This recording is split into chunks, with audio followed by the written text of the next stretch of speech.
Hey everybody, welcome to the November 5th Election Day edition of the Speakers Collaborative studio session.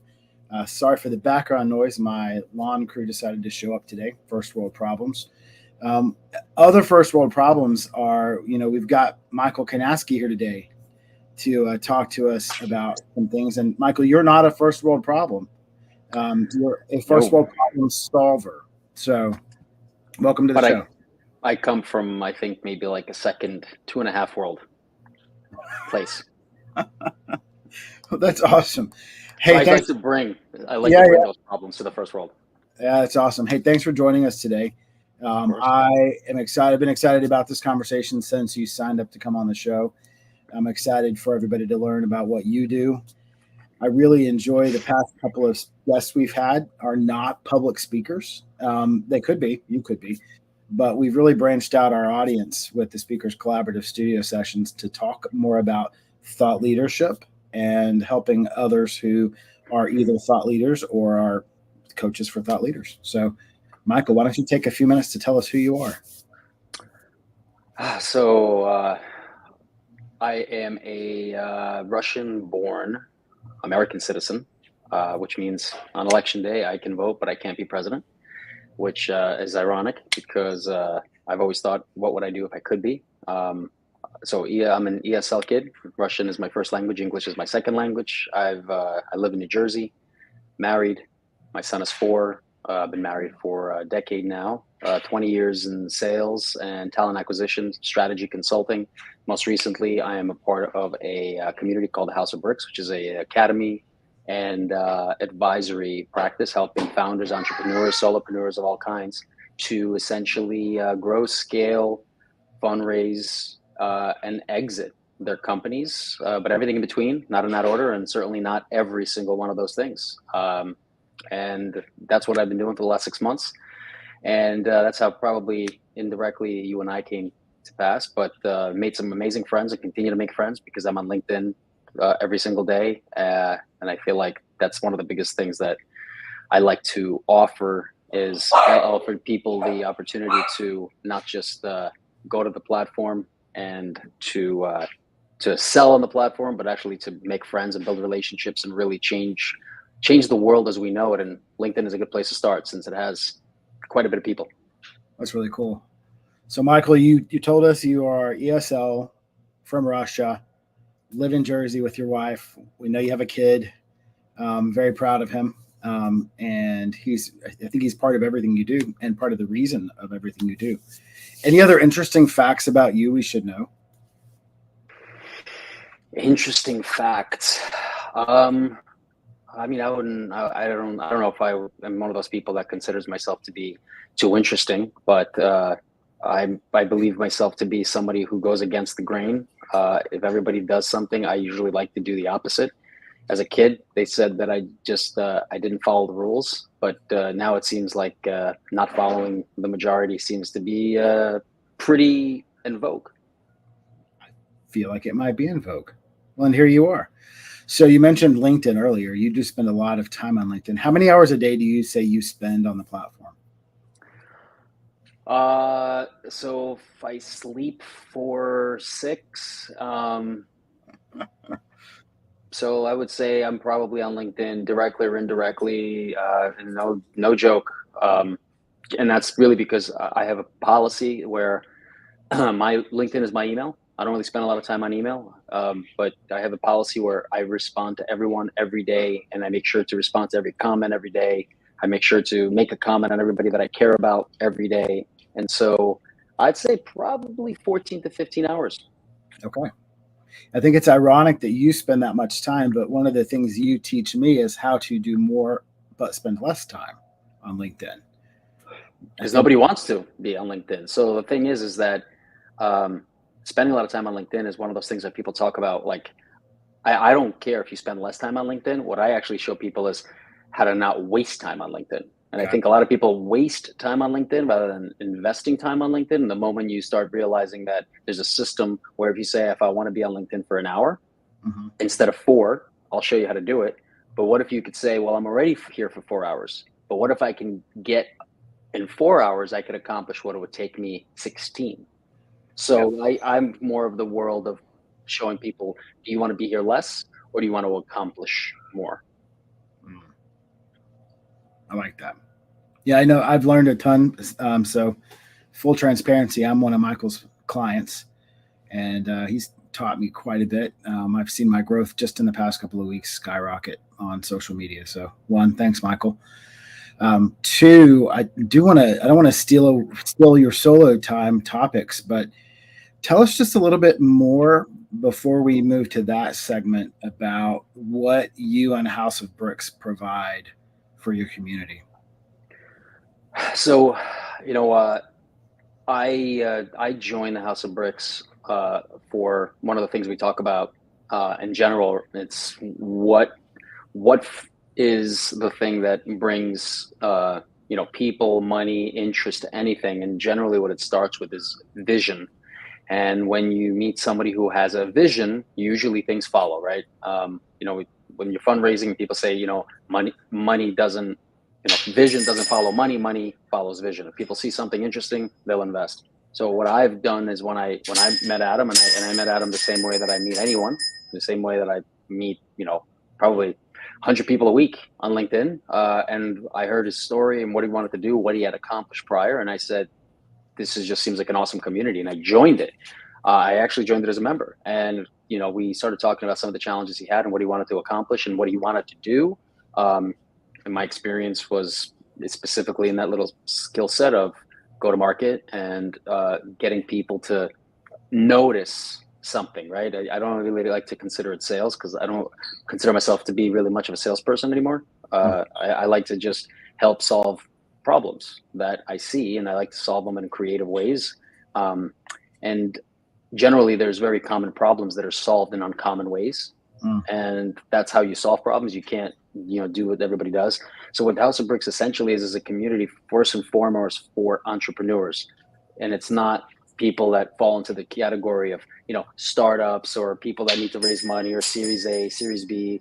It's just anyone who has a business. It could be someone like yourself. It could be an ice cream parlor. It could be a painter who wants to say, I want to grow my business. I want to do more. And that's why Adam created, and we are taking to really heavily to market his simple operating system, because things, they can be difficult, but when you simplify them, the complexity is removed. And when you start applying that to life, personal, professional, business, if you just simplify things, you really think about everything you do on a daily basis. It doesn't matter if it's a professional or a personal thing. mhm. All the rules apply, right? Discipline is not different for personal. It's not different for professional. Strategy is not different for personal than it is for professional. So that's basically what we do, and provide a platform for people to not only get those things done for their business, but when you remove all of that, it's also relationship capital, which Mhm. is you may meet amazing people. And one thing Adam said to me early on was, which really changed my opinion on relationships, was you're one relationship away from changing your whole life. You do Mm. not need if you notice everything I do on LinkedIn, I don't talk about how many connections do you have.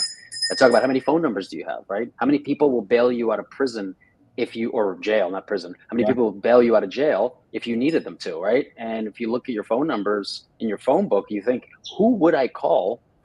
We don't have that many numbers. And what's amazing is when I started changing my perspective on this, probably around a year ago, and being more intentful on the relationships I was building, when I started posting about this stuff, I get random strangers sending me, I've never heard of them before. They've never engaged in my content, and they'll send me a message and say, here's my number. You call me if you're in jail. Mm. So the perspective of you don't need many relationships to change your life. You need very few. And then those relationships will open doors for you that you probably never knew existed. You need one relationship. That's One great. relationship. Yeah. All right, it's your turn, Michael. So, Speakers Collaborative, we give people the stage, and so I'm going to take myself away for 5 to 10 minutes. When you're done, just throw up a flag. I'll try to pay attention. But you ready to just share with folks everything from your heart and your brain? 10 minutes is a long time. I You mean, want to 10, 5 to 10, 5 to 10. You're good. sure. All right. I'll see you in a minute. All right. So, hello, everyone who's watching, everyone who's going to watch. If you've probably heard of anything I've ever said, or if you follow me on LinkedIn, you'll see that the things that I care about most than anything else is kindness. relationships, what those relationships mean, how those relationships affect us, and what we can all do to be better. I have I think, uh, more like a crusade that I like to be on, because I think that there's a lot of things that we see every day on LinkedIn and probably in social media in general, which is there's a lot of things that are happening that are uh, not real. There's a lot of optics, a lot of vanity, a lot of people trying to get attention.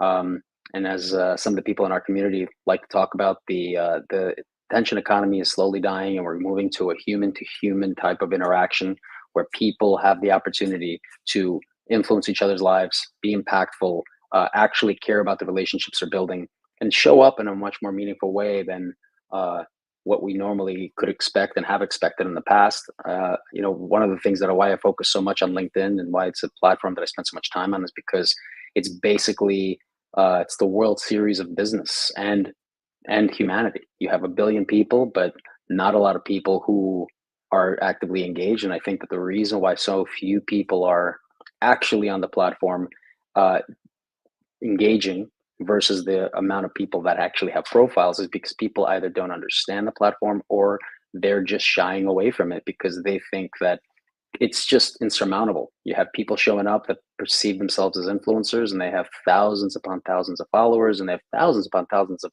engagement. People show up and get one or two likes, and they think this is not for me. This is just too hard. And so the platform ends up being rhetoric, the same old people, same old things, same old posts, same old information. And it's basically an exchange.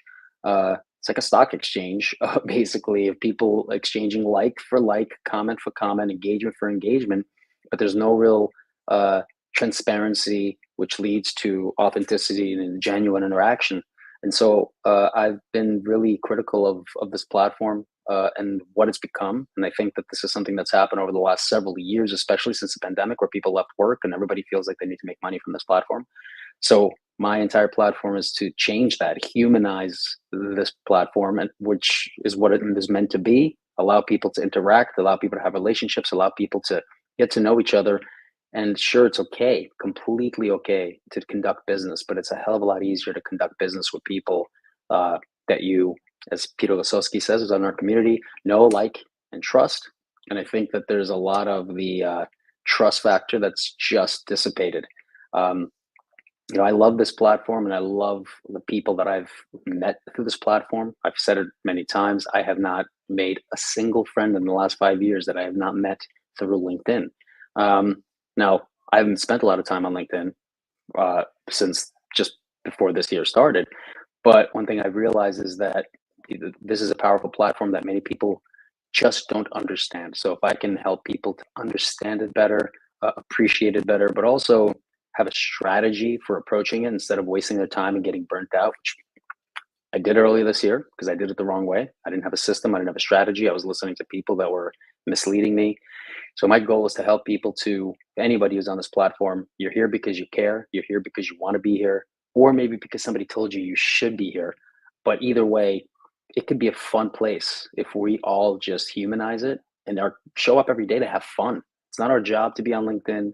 The majority of people that I know that are successful off of the platform, not on the platform. As a matter of fact, I don't know many people that are successful on this platform. So if I can bestow any kind of wisdom upon anyone, even if you don't need LinkedIn today and you're happy and everything's good in your life, get on the platform because the relationships you build, not just in your local community, but in the global community, can actually change your life. The reach you have is incredible.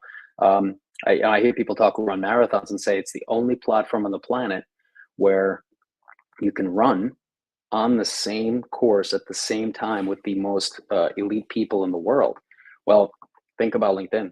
You are operating every single day with the most impressive people in the business world, whoever they are. You can engage in their posts, you can comment, you can send a message to them. You're basically living and breathing alongside titans of industry, most genius founders and whoever else you want, authors, and there's no place on earth that you can do this. And there probably never will be another place like LinkedIn ever. And so the most important thing I could leave here, and I'm going to wrap up because, I think that I could go on about this forever, is humanize this platform. respond with kindness. Don't assume everyone is trying to sell you. And even if they are, please remember that they're doing so because their family depends on it, their life depends on it, maybe their job depends on it, maybe they need the money and they don't know any better. And if you do know better, instead of blocking them or, you know, shutting them down and cutting them off, offer a helping hand to help them do their job better, because you never know what they're going through and what they have happening on the other side of that screen, and you could change their lives. And if you change one life, you can change hundreds of lives. You're on mute. How's that? That's I liked you better the other way. You can go back the other way. Okay. No, I like you. So you started the program talking about you only need one connection to change your life. And then what you just told us was on LinkedIn, you could be that one connection that changes somebody's life. I think that's really important. I love the way you said that. And, you know, Michael, you're in a group that I'm in where we have a couple of guys, mainly New Yorkers, New Jersey, whatever. You know, you've got the thick accent, the thick whatever. And then you come on here and you talk about changing lives and kindness. And it's really amazing because it's almost disarming. And it's revolutionary to me, especially because we spend a lot of time at the Speakers Collaborative focused on men and men's mental health. And I feel like you and a couple of the other guys are directly feeding into what's good about that conversation. And you're doing things to change lives, not to get rich. I hope you get rich in the process, but I don't feel like that's your motivator. I don't think. Look, I've been through this stuff.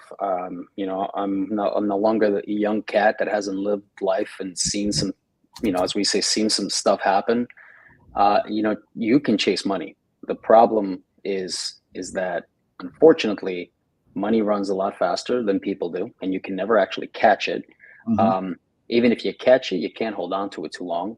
And even if you hold on to it too long, you kind of come to realize that it doesn't really have much value if you hold on to it. So chasing money doesn't mean anything. You know, I remember a long time ago, somebody said, "Would you rather have $1 million or a million friends?" Mm. And a lot of people were like, "I want $1 million." And then the one other person said, "I bet you I can get 1 million people to give me $1." Mm. But what if you have $1 million and you have no friends? Right. Well, the money goes away, but the friends remain. And so, yeah, it really is really, to me, it was a profound thing when people always told me that they're like, money doesn't matter. You can, when you get money, you know, you get it, and then what happens? You realize it doesn't matter. So then I started talking about time. How valuable is time? And when you talk about the people, especially in the House of Bricks, and I'm sure that everything you do every day, because you're running two businesses, you realize that money is only good if it buys you time. It That's doesn't right. matter if it buys you a car, it doesn't matter if it buys you anything. You know, the reason why my son is in everything that I do, and he's a part of everything, even if he's not, and I'm not giving him the attention I should give him, I always have him in my purview. And I don't mean purview in my mind. I'm saying I always see him. He's in my line of sight. So I'm Literally like right there. literally in my line of sight. So to me, it's like, okay, maybe I'm not as present as I should be, but I'm not going to work. I'm not leaving for all day. If he needs to be driven, picked up, you know, I take care of him. Everything I do it myself. You know, I took pride in the fact that, and I've counted over 6,000 diapers changed. My wife is a doctor. I was the one waking up in the morning. I was the one changing diapers. I'm the one that cooks for him, takes care of him, because I want her to have a little bit of an easier time because she has a difficult job. So for me, he's my reason. And if I would, how much money would I trade to give up the fact that I look at him every single day and the number doesn't exist? Right. That's awesome. Let's switch gears a minute. Do you read? Yes. What are you reading? Well, I'm sorry. I don't read, I listen to books. What are you listening Because to? I don't have time to read. I read too many comments every day. I don't have time. I don't have eyes left to read. I have to listen. So what are you reading these days? So the book that I have been rotating, because I don't want to just read through it, because I feel like the lessons within it are so like one of those powerful books where you're just like, I just can't read through this book in one shot, Mhm. is Give and Take by Adam Grant. Yeah.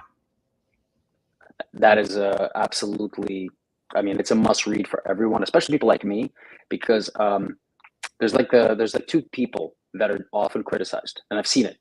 Entrepreneurs, Mm-hmm. why are you doing this? There's no money. You're gonna fail. Everybody's, give up. Go get a job, right? And also givers, Mm-hmm. because giving is hard. And so people that are givers by nature are constantly told by people that are not givers, say, you're wasting your time. People can take advantage of you. Don't do it. Just get paid for your time. No, don't offer the help. Don't do it. And you know what? Givers lose so badly in the beginning. Right. But over a very short period of time, relatively speaking, givers make out so drastically as compared to matchers and takers that it's proof that if you're somebody who feels like you're a giver and you're like, why the hell am I taken advantage of? Why am I always losing? Why does everybody have more than me? Read this book to give you at least more of a affirmation of you are on the right path, and it's supposed to be difficult. Because giving is so damn hard when you have no expectations for people. And it's one of the most common questions people ask me. Like I spent this year, I've talked to hundreds of hours of people, just coaching them and telling them what to do. And they said, how do you even get paid? What do you do for a living? And I said, what I do for a living is irrelevant. They're like, but how do you get paid if you just talk to me for 45 minutes? I said, you know what? I don't know how I'll get paid, but I'm sure I will. I'm positive that I will get paid one day for it somehow. And good things will happen if you just give good, because eventually there's so much good in the world that will come back. That's right. It will come back. I remember I was asked the question. I was doing a lot of free legal work for startups.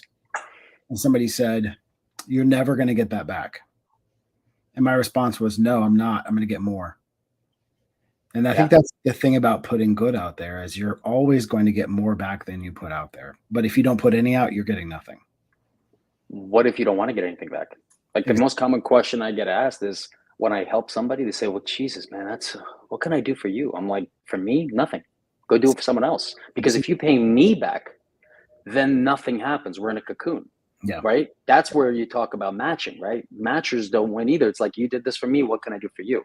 You can't do anything for me. You have to go do it for someone else, or else the idea of giving doesn't work. It's a line that always goes to the right, but the world is a circle. Right. So even if you go in a straight line around the world, never turning, you will actually eventually end up in the same place you started, no matter what, right? Yeah. Because it is a circle. So therefore you can't do this, because then the only two people benefit. But if you just keep going it's still one person you're helping. I want to help you. That means you can't help me. You got to help the next guy. And the next guy, you say, you can't help me. You help the next guy.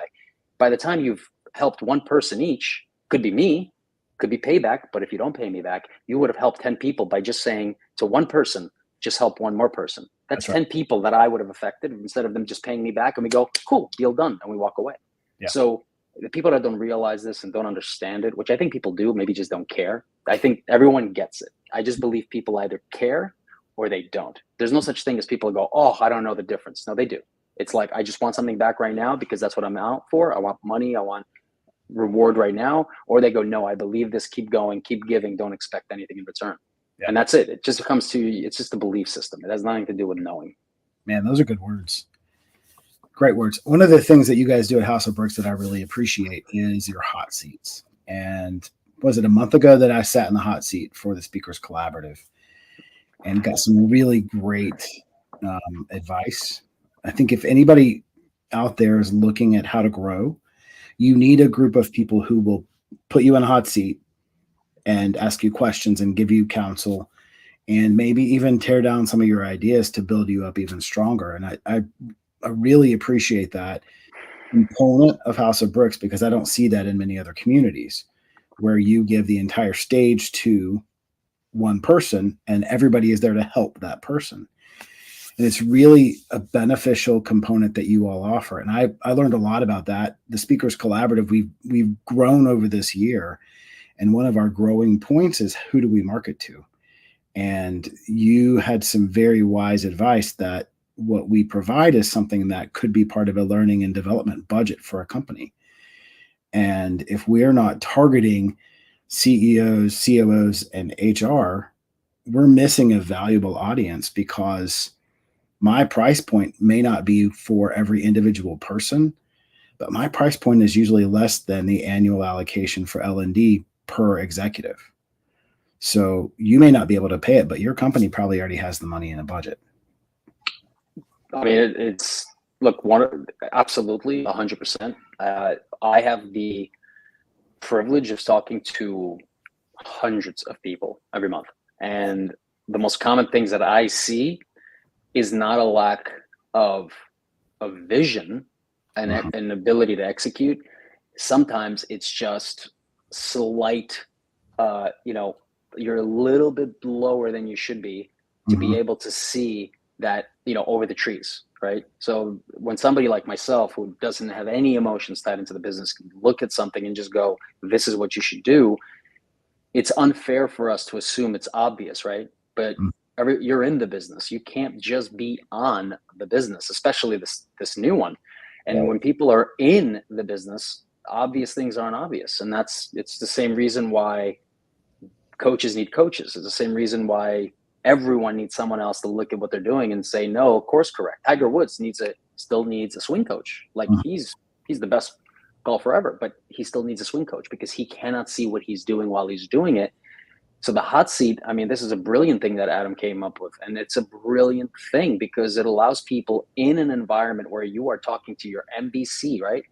And one of the reasons why companies go out of business is they focus on perfecting their MVP, right? I want to go to market with the best tool possible. Meanwhile, your competitors are throwing crap out at the fan, and people are giving them guidance and going, hey, that sucks, I want this. So if you spend all of this money developing something that no one cares for, meanwhile, you could have developed something crappy, given it to the market, and they say, no, I want this and this and this, they actually are giving you free development guidance. So now you build what people say rather than what you think they want.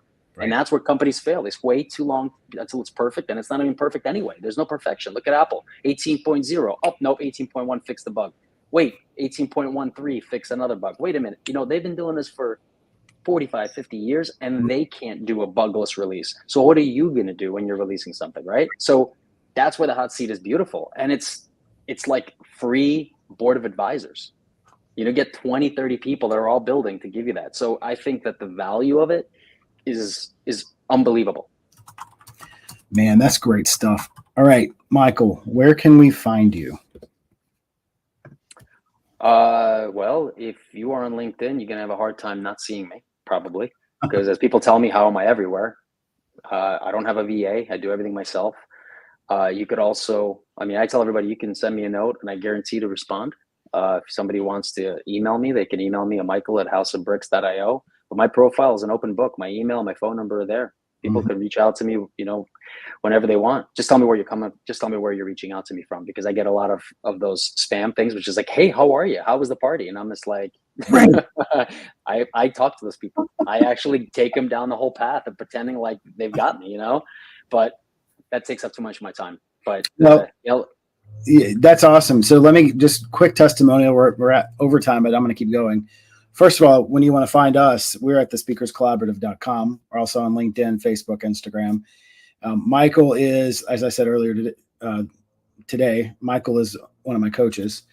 And I will just a quick testimonial. He didn't teach me how to write a viral post. What he taught me was how to be more strategic on LinkedIn and how to increase my engagement on LinkedIn for no more time than I was spending. And because of the tools that he gave me and the things that he taught me to use, in the past 7 days, I've had 2 viral posts. And I attribute that a lot to the work that I've done, thanks to Michael, to increase my effective engagement on LinkedIn. So, Michael, thank you. Can you teach me how to write a viral post then? I want to learn how to write a viral post. Can you teach me how to do it? I didn't intend for today's to be viral. It's funny. I posted it thinking it'd get 2 interactions. And by the way, you bring up a very good point. But do you know that there's a lot of LinkedIn people out there that are actually coaching, and I've seen it, where they're trying to actually use AI and get people to write posts in a way where they're mimicking other people's posts that went viral so that they can then go viral? How is this a strategy that makes any sense? Virality means nothing. It means nothing. It means nothing, because most of these people, when they go viral, they don't know what to do with it. It's pointless. So don't chase virality. If you can get 5 numbers in your phone book a week, 5 numbers that you didn't have in your phone book a week to people that you can call, and they'll say, hey man, what's happening? If you can accomplish 5 of those a week, you are the biggest winner in the world. Not on LinkedIn, you in life. And honestly, every single week, I'm probably can say that I'm adding 10. Nice.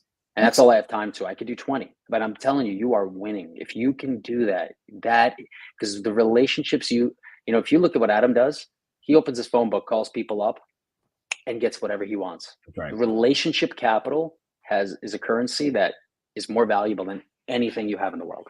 That's right. But I will say, I've been on LinkedIn for 10 years. I didn't have anything like the numbers I've had since you and I started working together. So take the credit. And and that's it. Michael, thanks for joining us. We've got a great program next week. I forget who our guest is, but somebody awesome. Not as awesome as Michael, I'm sure. Michael, give your kid a high five, and thanks for joining us. I'm running for president, guys. You're ineligible, but have fun with that.